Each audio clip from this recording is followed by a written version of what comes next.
Mi esposo me deja, me abandona y viene a un intento de suicidio. Lo evitará uno de mis perros. Yo tenía 2 perros recogidos de la calle. Esa noche, ¿cómo me siento? Me siento una basura, porque no valgo o no tengo el suficiente valor a los ojos de la persona con la que he compartido prácticamente toda mi vida. No tengo ese valor suficiente, creo yo, como para que se quede conmigo o quiera pasar su vida conmigo. Me rompe completamente y me destroza y entro en una desolación brutal, porque además ahí sale ya toda la porquería y toda la podredumbre que me había empeñado en ocultar todos esos años. Sale en forma de palabras interiores que me repiten, ¿no? Eres mala, nadie te quiere y estás sola. Recuerdo que me golpeó y me traspasó esas palabras, estás sola. Así que en esa soledad y en esa sensación de estar en un agujero metida, del que no voy a poder salir sola, lo tengo clarísimo, y donde esa voz repite que nadie va a ir a sacarme de allí, es cuando tomo la decisión de quitarme la vida. Decido parar con ese dolor interior que tengo, porque se refleja en el exterior. La mera brisa me generaba dolor y parpadear me generaba dolor. No tenía ningún sentido para mí despertarme por la mañana. Lo había perdido mi trabajo, lo había perdido todas las cosas materiales que tenía y se lo había llevado todo ese chico, ese hombre que había salido por la puerta dejándome sin ningún valor. Así que esa noche intento quitarme la vida, pero es uno de mis perros el que salta. Estoy sentada en el sofá y cuando me voy a poner en pie con las llaves de mi coche de la mano, pues es el perro el que salta sobre mí. Adquiere un peso increíble que no lo pesa y yo estaba en plena forma ahí porque todavía acababa de terminar la última carrera y en esa plenitud de forma física soy incapaz de quitarme al perro de encima. Es inamovible, como si fueran toneladas encima de mis piernas, hasta que caigo dormida.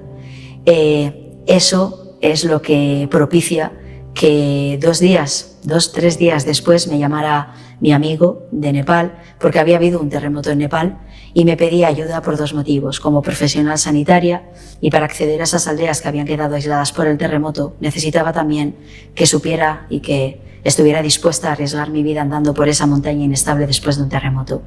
Esa llamada es lo que me llevará a cerrar todo, cerrar mi consulta y despedirme de todo, cancelar las cuentas bancarias y marcharme a Nepal con una mochila de 10 kilos y dar por terminada esa parte de mi vida en España.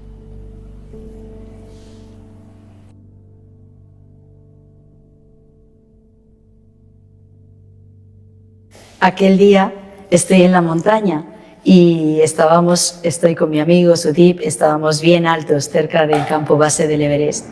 Me quedé sola en el camino porque él se adelantó para acercarse a avisar de que llegábamos. Era una tarde muy fría y en esa soledad iba llorando. Cuando me quedé sola rompí a llorar y porque estaba sintiendo otra vez que, aun cuando estaba en la más hermosa de las montañas, en el Himalaya, seguía sin hallar paz y sin estar feliz. No se iba el dolor, esa rotura que tenía en mi interior y que además cada vez estaba llenando de más porquería, de recuerdos muy pasados, muy escondidos y que estaban saliendo en ese momento cuando más vulnerable me sentía, totalmente abandonada. Así que sentí una presencia a mi lado. Miré para todas partes porque es como si el sonido se hubiera detenido. Y en ese momento, sin ver nada, sin escuchar realmente nada, supe inmediatamente quién estaba a mi lado. Era Dios, ese del que me había empeñado 30 y pico años en huir. De repente estaba allí y lo sentí con toda esa fuerza y ese poder. Tomé aire y comencé una conversación yo sola, pero lo rechacé. Sentí un inmenso abrazo de ternura de ese que me recordaba que era mi padre. Saqué mis codos como aquel que reniega otra vez, enrabietada, llorando y gritándole.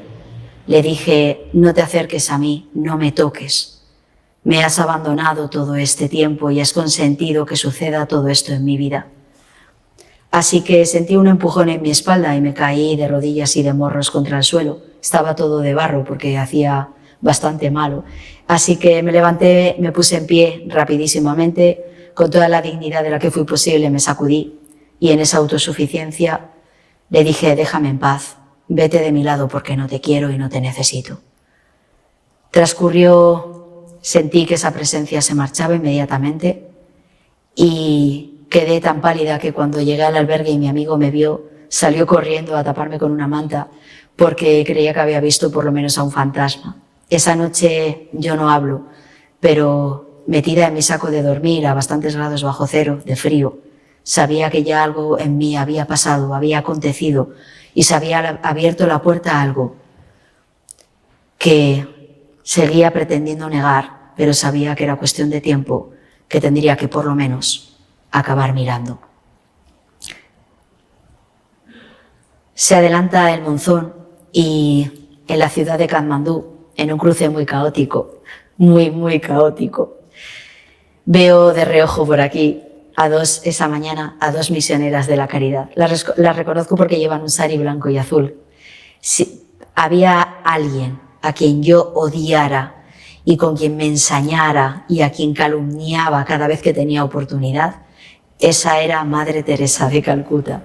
Así que cuando vi esas dos misioneras de la caridad, me quedé bloqueada y además pensaba: no entiendo por qué te estás quedando paralizada, porque no te conocen, no las conoces. No va a pasar nada, van a pasar de largo de ti. Pero no, una de ellas vino directa a agarrarme este brazo, fuerte, muy fuerte, y me agarró fuerte, con una hermosa sonrisa y toda llena de luz. Me traspasó esa luz y esa sonrisa. Toda mi oscuridad, toda mi amargura, todo el veneno que yo llevaba interiormente, me traspasó. Empezó a hablarme en su inglés nepalí, diciéndome que tenía que ir a un sitio. Me parecía todo una locura porque ni la conocía, ni me conocía, y que tenía que ir a un sitio. Así que solté el brazo de muy malas maneras, ¿no? Y le dije que no me tocara, que me dejara en paz, que siguiera su camino y que me dejara en paz, porque yo no iba a ir a ningún sitio, y mucho menos a un sitio que ella me dijera. Así que me recuerdo que mi amigo todo el rato me decía: ¿pero tú la conoces? Yo decía: ¿pero qué voy a conocer a esta loca? No, yo no conozco a estas locas. Así que pasó un autobús, se metieron en él y se marcharon. Esa es la noche en la que yo ya no puedo dormir. Todo el tiempo en mi cabeza solo escucho una misma palabra: tienes que ir a ese sitio, tienes que ir a ese sitio. Cuando ya no puedo más, de madrugada despierto a mi amigo porque vivía en su casa y nos plantamos en el mismo sitio mientras él me iba diciendo: estás loca, ¿sabes que estás loca? ¿Qué hacemos en este cruce? Aparecimos en el mismo cruce para decir a dónde me decía ella que tenía que ir. Y así llegué a una puerta y la toqué. Y me abrió la misma religiosa que me había parado por la calle, con la misma sonrisa. Recuerdo que abrió la puerta, pero muy poquito. No se fiaba de mí, no me extraña. Así que sonrió y me dijo: ¿ya era hora? Yo dije: ¿ya era hora de qué? Dice: de que vinieras. Fue increíble porque en ese momento sentí por primera vez que alguien me esperaba a mí. Le dije que porque me había agarrado del brazo, que solo quería saber eso y me marcharía, y no quería ni molestarlas más ni que ellas me molestaran a mí. Me dijo con su hermosa sonrisa que no me lo iba a decir, que regresara al día siguiente porque la única religiosa que habla español esa mañana ya no estaba, se había ido, y al día siguiente fuera. A las 6 de la mañana me invitó a ir porque todo comenzaría con una Eucaristía. Recuerdo que su mirada india me dijo: con la Santa Misa, hija, con la Santa Misa. Uy, cuando dijo la Santa Misa, recuerdo que casi me sale sarpullido por el cuerpo. ¿La Santa qué? Pensaba yo por dentro. Dije: no, ¿Santa qué? Pero esta mujer no me ve, pensé yo. Y me cerró la puerta en las narices. Sentí, ¡pum!, un golpe increíble a toda la soberbia, al orgullo que arrastraba conmigo, a esa autosuficiencia, a todo ese empoderamiento, lo había tirado abajo. Una mujer pequeñita, con un sari blanco y azul, de piel oscura india, con su mirada y con su sonrisa.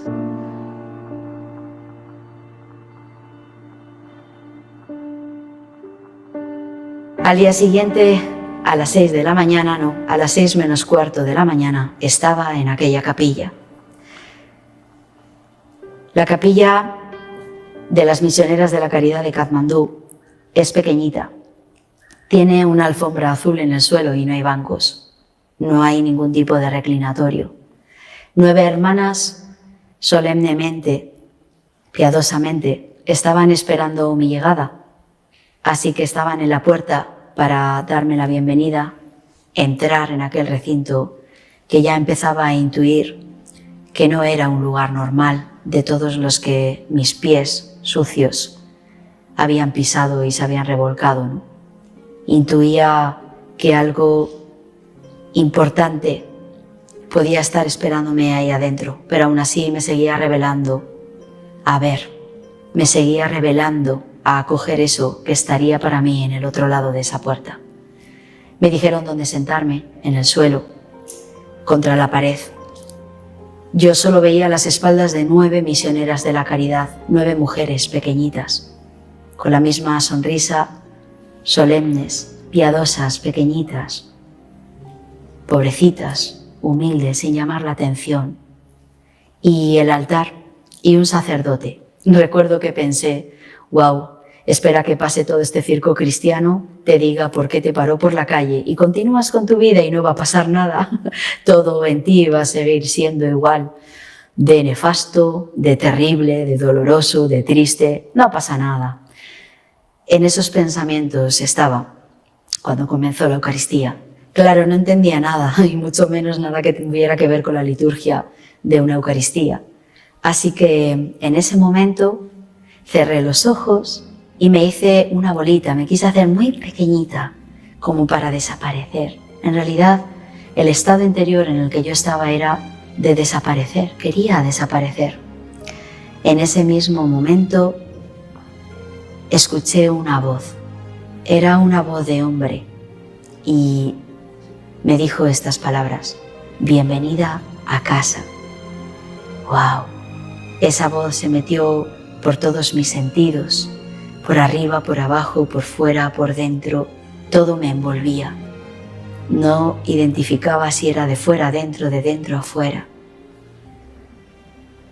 Abrí los ojos a todo correr, porque yo pensaba que era un megáfono, un amplificador que le hubiera tenido que escuchar esa voz toda Katmandú y mucho más las hermanas que estaban allí. Era una voz dulce. Nunca la había escuchado tan dulce. Era una voz tierna. Jamás nadie me había hablado con esa ternura. Y su bienvenida a casa me había resonado fuerte, tan fuerte en el corazón, que volvía a pensar: ¿quién me da la bienvenida a qué casa? Así que en ese momento que abrí los ojos vi que ellas seguían a la Eucaristía. Nada, estaba todo inmutable. No había pasado nada, solo lo había sentido yo. Así que pensé desde mi razón: no, tranquila, eso es que estás cansada, hace calor, es muy pronto y no sé qué haces aquí. Intenté levantarme, pero no pude moverme del sitio. Volví a cerrar los ojos, intentando acallar esa voz y que dejara de retumbar. Mi frecuencia cardíaca había aumentado muchísimo y también mi frecuencia respiratoria. Y volvió la voz, volvió con más fuerza. Volvió con más autoridad, pero volvió con más ternura aún, con más amor. Me dijo: bienvenida a casa. ¿Cuánto tiempo has tardado en amarme? ¿Cuánto has tardado en amarme? En ese momento caí de rodillas y, movida por una fuerza que no salía de mí, sino que entraba en mí y me movía, y venía de esa voz y de esa presencia, de ese ser real y vivo. Entonces miré a la cruz. Entonces me di cuenta que en aquella capilla, enfrente exactamente donde estaba yo, había una cruz con Jesús crucificado. Al lado había unas palabras en inglés: tengo sed. Y en ese momento vino una gran luz.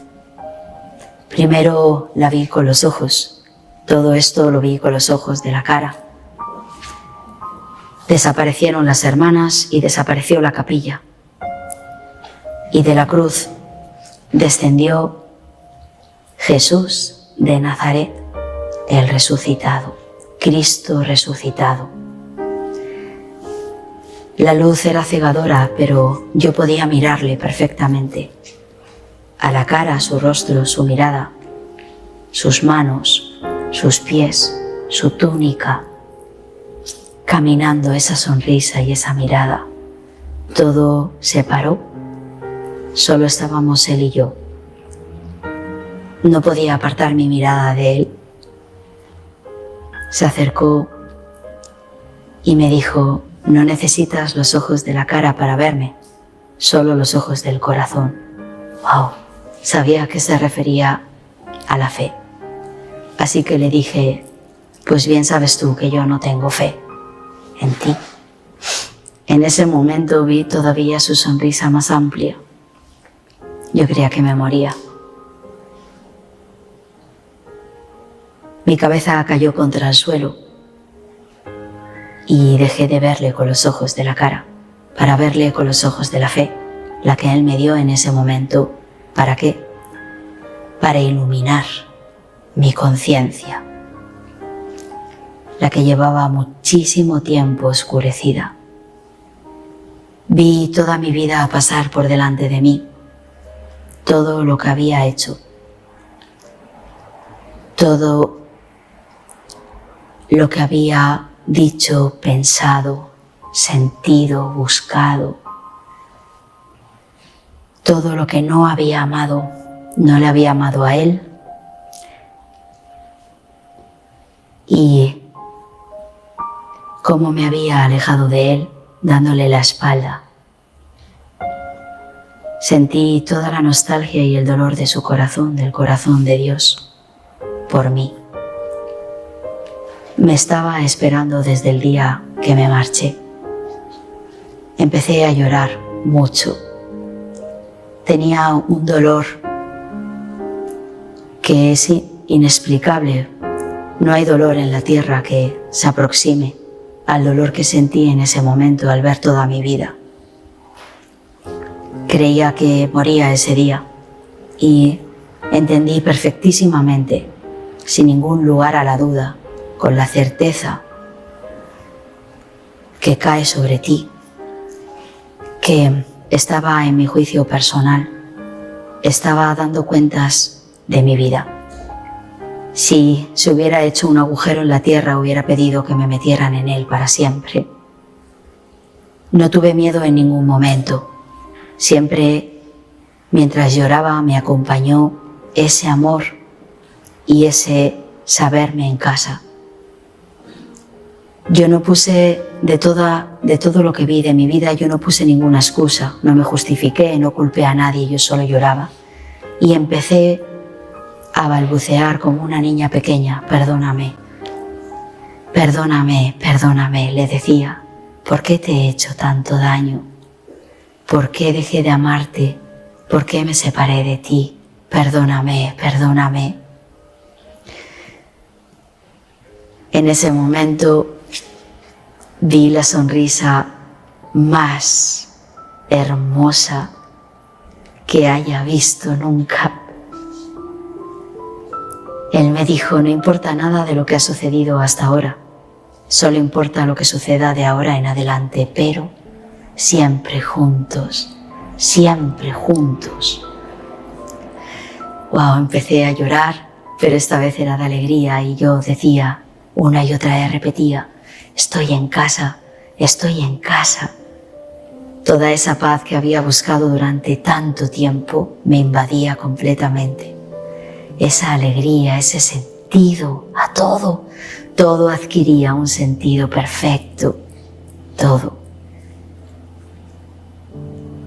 Cuando sentí que nos despedíamos, porque no era el día en el que yo me iba definitivamente a casa, porque ahí es donde estuve, en casa, en el Sagrado Corazón de Jesús. Sentí que tenía que abrir los ojos porque regresaba a esta tierra que no es más que un peregrinar, que no es más que el lugar donde tenía que aprender a a amar con palabras en mayúsculas, a amar a Dios, a amarme a mí y amar a la humanidad entera, amar de verdad a la creación por la que había corrido tantas veces y tantos kilómetros. Cuando Él se fue y se llevó toda esa luz, es como si cayera mi alma desde, no sé, una altura infinita. Abrí los ojos y me di cuenta de que estaba en aquella capilla.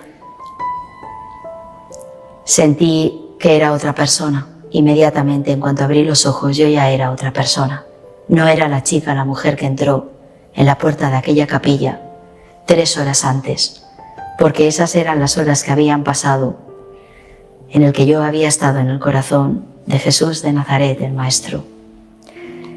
Todo alrededor de mí era un charco de agua y eran todas las lágrimas que había llorado en esas 3 horas. Alrededor de mí estaban las hermanas, las 9, rezando, porque sí, ellas también habían pensado, mi cuerpo se quedó frío y parecía que me moría, efectivamente, hasta que vieron algo que les llamó la atención y empezaron a comprender. Vieron descender sobre aquel cuerpo en un momento de esas 3 horas el bautismo de fuego del Espíritu Santo. Entonces entendieron todo. Ellas escucharon 2 palabras. Decidla cuando se ponga en pie, que la daré una tierra nueva y un nombre nuevo. El nombre que Jesús escogió para mí fue María. Por eso desde ese día yo me llamo María. María. María, mujer, se puso en pie. Recuerdo llorar de alegría con las hermanas. Yo solo repetía como una niña pequeña: he estado en casa con el Maestro, es verdad. He estado en casa, he estado con Jesús de Nazaret. Existe ese hogar, es verdad. Me está esperando, decía, me está esperando. Ellas lloraban y reían. Así que cuando pregunté a aquella hermana por qué me había parado por la calle aquella mañana en aquel cruce, ella me dijo que había escuchado una voz que le había dicho: ella es, y vino a buscarme, pero ella no sabía quién era yo.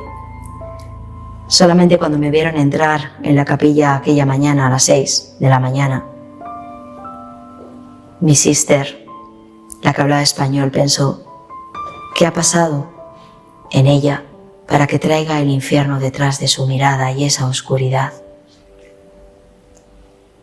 La hermana que me había parado por la calle, siguiendo dócilmente esa voz, había hecho posible que se respondiera a su oración, la que llevaban haciendo 1 año. Llevaban 1 año orando para que por intercesión de Madre Teresa de Calcuta apareciera un voluntario que fuera fisioterapeuta. Yo era su fisioterapeuta. Lo que no sabían era que se triangulaba algo hermoso, una historia que no hacía más que comenzar allí. Y es que yo era salvada, arrancada de la terrible oscuridad, del dolor y del sufrimiento, para ser traída a una nueva vida. Se me daba una segunda oportunidad para que solo fuera como testimonio vivo de quien es la verdad, de quien nos devuelve la vida cuando la hemos perdido, de quien vuelve a hacer que nuestro corazón lata después de haber sido de piedra, Jesús de Nazaret. Este testimonio solo refleja el paso de Jesús de Nazaret, el Maestro, por mi vida. Y a partir de ahí, cómo hallo esa paz, esa alegría, cómo todo toma sentido y cómo comienzo a decidir a amar sobre todas las cosas para un día poder regresar a casa, donde ya estuve esa vez. Por un momento mis pies pisaron la eternidad en casa.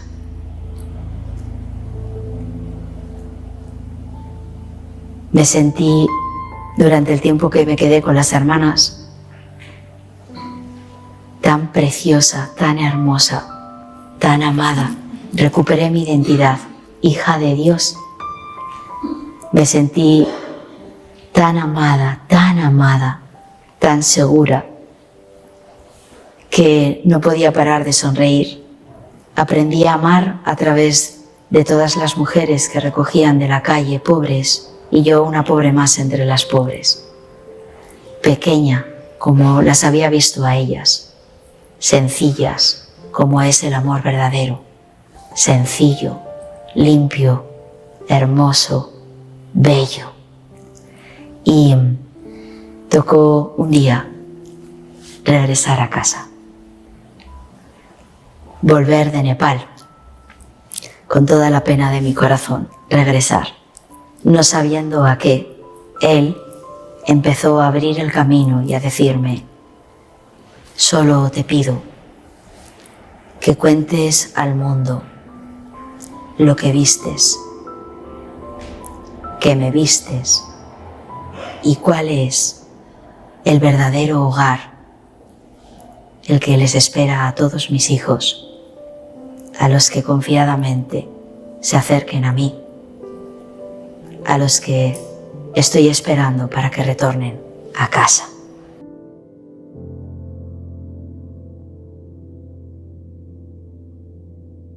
¡Hey! Por favor, despertad. Es tiempo de ir a casa, de volver a mirar a Dios, de reconocernos hijos, de abandonar la maldad, de volver a abrazar la vida, a conservarla, a proteger al débil, a amar la familia, la belleza y la hermosura. Para poner un ejemplo, una de las cosas que viví, vi en esa pantalla de cine, metafóricamente hablando, que cada vez que yo había gritado que Dios no existía, que todo era una gran mentira que se había inventado la Iglesia Católica, que sí, pintaba muy bien, ¿no? Los malos iban al infierno, los buenos iban al cielo, y había por ahí un purgatorio en medio que ni siquiera ellos sabían, decía yo, qué significaba. Y ese mundo de los ángeles y Dios Padre y no sé quién más, pues en esa soberbia, ¿no? En ese orgullo, yo había gritado mucho tiempo, pues a mi medio, a mi mundo, a todas partes donde iba, decía lo mismo: Dios no existe, no pierdas el tiempo, la religión es para los ignorantes, entretiene bastante. Y no sé si te has dado cuenta, les decía siempre que la Virgen María se aparece a los campesinos, a los pobres, a los niños. Claro, qué increíble, ¿no? ¿Por qué no se aparece nunca? ¿Por qué no habla a nosotros, a cualquiera de nosotros, decía yo, que le podamos rebatir, que le podamos discutir incluso? Cuando vi ese hecho en concreto, vi cómo había sacado también del camino a todas esas personas que me habían escuchado, y para mí fue terrible. No tenía forma de reparar eso. No tenía forma de buscar. Mi alma gritaba: déjame. Hubiera salido corriendo a buscar a esas personas y haberles dicho: no me creáis, por favor, por favor. Hubiera dado cualquier cosa porque el tiempo se echara para atrás, pudiera rectificar mis palabras, pero sobre todo ese hecho de cómo yo había llevado al error y a la oscuridad, al sufrimiento, a la desesperación, a todas esas personas que por vocear, pues ellas habían también perdido. Y ahora era injusto, pensaba yo, que yo estuviera contemplando la verdad. ¿Qué pasaría con ellas? ¿Cómo tenía la forma de reparar eso? Y vi la gravedad de ese hecho. No tenía forma de buscar a esas personas y que después de que se contaminaran durante años también en sus vidas, desde esa primera semilla que era yo voceando: Dios no existe, es mentira, todo es mentira, es una forma de manipularnos. no tenía forma de echar atrás sus vidas para que hubieran seguido por el camino correcto. Y fue terrible, terrible. Y sí, existe un infierno, y lo vi y lo toqué. Existe un purgatorio, es el fuego ese que me devoraba en llanto y dolor y sufrimiento por el daño que había provocado.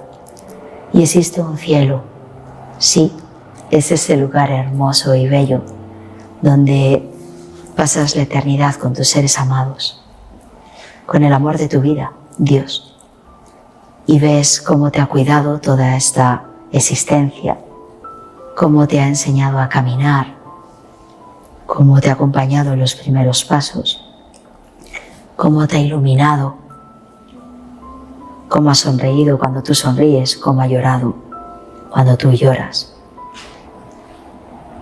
cómo lo único a lo que estás llamado en esta vida, desde el que pela patatas hasta el que es presidente de un país, como cualquier acto lleno de amor, cambia el mundo y lo llena de una hermosura y de una belleza y de una bondad. Claro, claro que existe el cielo. Y todos estamos llamados a ir a ese cielo. Es nuestra libertad, la única que según cómo lo usemos determinará dónde pasamos esa eternidad. La mayoría de las veces decidimos anular a Dios, que no por eso deja de existir. Y aunque nosotros nos vayamos de Él, Él no se va. Somos nosotros los que nos alejamos por soberbia y por orgullo, porque al final somos esos hijos rebeldes que queremos hacer lo que nos da la gana. Somos ahora ese hombre Dios que solo de pensar en que se tiene que dejar amar por el Creador entra en pánico y no lo soporta. Y yo fui eso. Y no tengo ningún tipo de mérito de haberme encontrado con Jesús. Cuando me preguntan ¿y por qué tú? Yo digo ¿y por qué no? ¿No vino a por los más pecadores? ¿Qué era yo?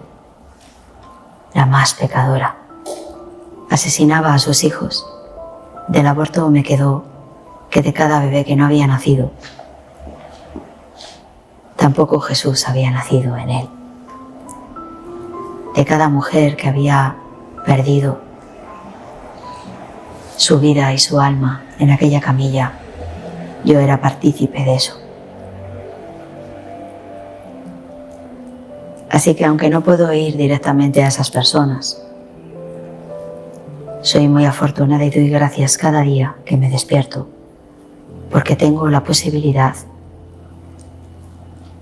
de contar lo que vi y doy certeza y verdad de lo que vi y doy el testimonio que es mi vida, abierta así en canal, con todas sus miserias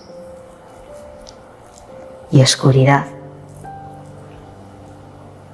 y con la salvación y la redención y la luz.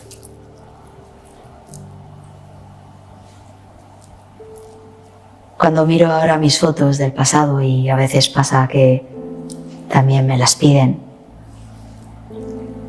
todos comentan lo mismo, ¿no? Como la mirada ha cambiado completamente. La mirada, esa mirada que decimos es el espejo del alma. El alma brilla y la mirada brilla. Y doy gracias porque puedo compartirlo. No depende de mí que los que escuchen este testimonio crean. De repente acudan corriendo a confesarse o a pedir perdón al Señor. No depende de mí. ¿Qué es lo que me gustaría? Sí, con locura. ¿Qué gano con esto? Nada. ¿Qué he perdido? Todo. Pero ahora lo tengo todo en realidad. Quien está en la verdad es plenamente libre. Y yo ahora soy verdaderamente libre. No tengo miedo a las consecuencias. No me importa nada, excepto amar aquí y algún día, el día que Dios quiera, regresar a casa, a donde ya he estado y a donde me gustaría ver a todos mis hermanos en casa, donde se sonríe con el corazón y donde hasta se dice: qué tonto fui, casi pierdo mi hogar por esta tontería.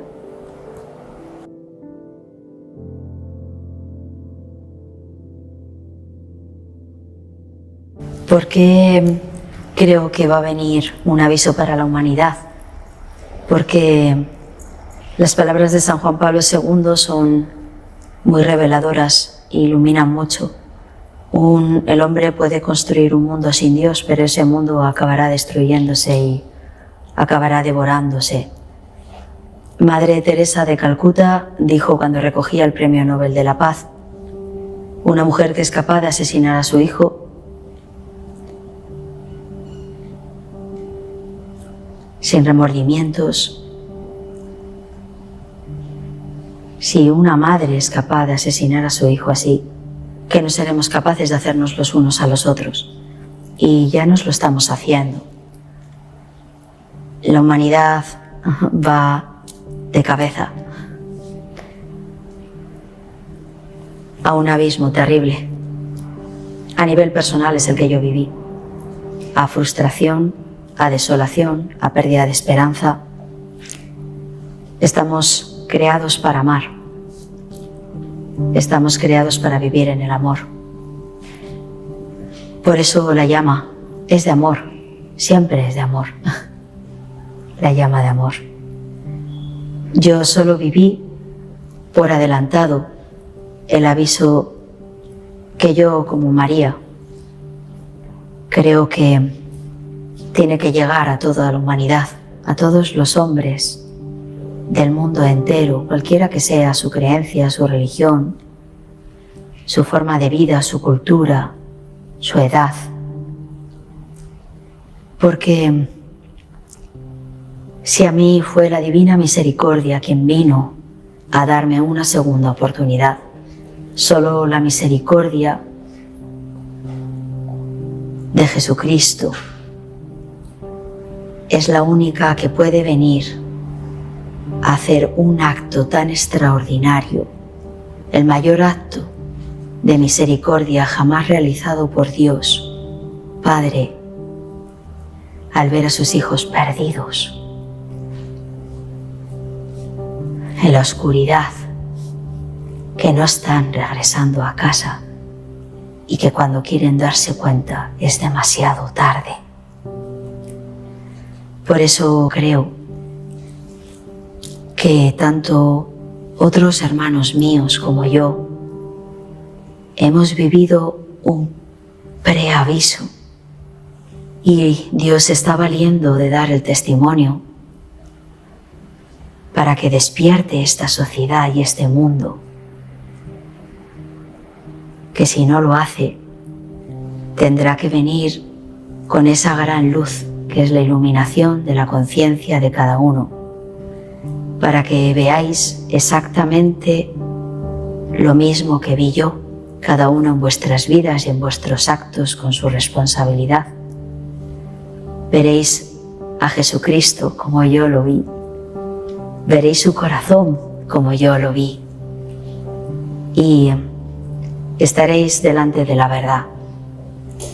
La verdad que tiene solamente dos consecuencias, en mí tuvo una transformación hasta el punto de dejarlo todo para contar por el mundo entero ese gran aviso que es grande porque es universal. Después de eso, todos volveremos a tener la libertad de decir a Dios sí o a Dios no. Esa es nuestra libertad, pero ya no habrá ninguna duda en la humanidad entera de que Dios existe, de que ha venido a salvarnos por su Hijo, Jesucristo, y de que nos concede por esa infinita misericordia la oportunidad de volver a empezar como humanidad.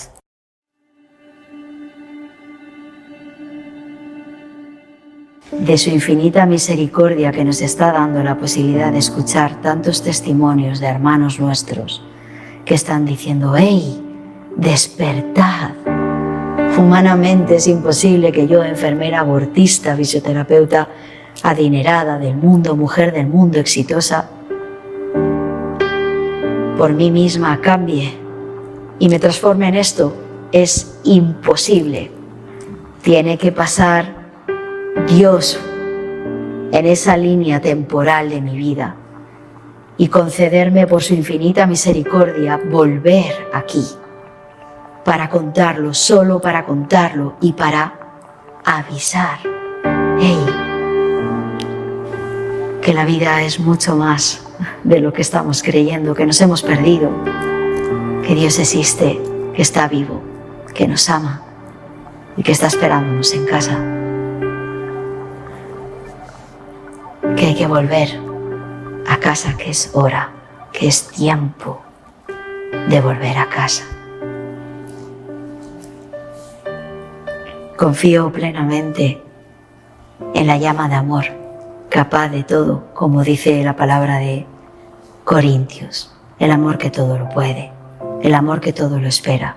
Y yo espero confiada en la iluminación de todos, de la humanidad entera. Espero confiada en ese acto de misericordia, que es lo único que puede cambiar a la humanidad y retornarla al camino del bien. Confío en que eso va a suceder, va a acontecer. Lo deseo y lo anhelo y lo espero en el tiempo de Dios, sin prisas, sin impaciencias, con paz, para ver retornar a muchos millones hijos de Dios a casa. Eso solo es posible por el amor. Solo es posible por el amor. Un amor tan grande como una cruz, tan grande con un nombre propio, Jesús de Nazaret. Por eso lo hará Él, por amor.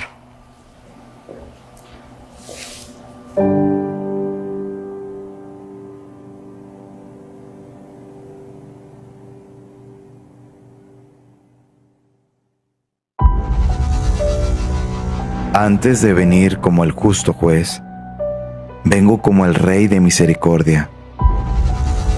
Antes de que llegue el día de la justicia, les será dado a los hombres este signo en el cielo. Se apagará toda luz en el cielo y habrá una gran oscuridad en toda la tierra. Entonces, en el cielo, aparecerá el signo de la cruz y de los orificios donde fueron clavadas las manos y los pies del Salvador. Saldrán grandes luces que durante algún tiempo iluminarán la tierra. Esto sucederá poco tiempo antes del último día. Mi llama de amor está quemando. Es tan grande que no la puedo mantener por más tiempo dentro de mí. Salta hacia ti con poder explosivo. Cuando se derrame, mi amor destruirá el odio satánico que contamina el mundo. El mayor número de almas serán liberadas. Nada como esto ha existido antes. Este es el milagro más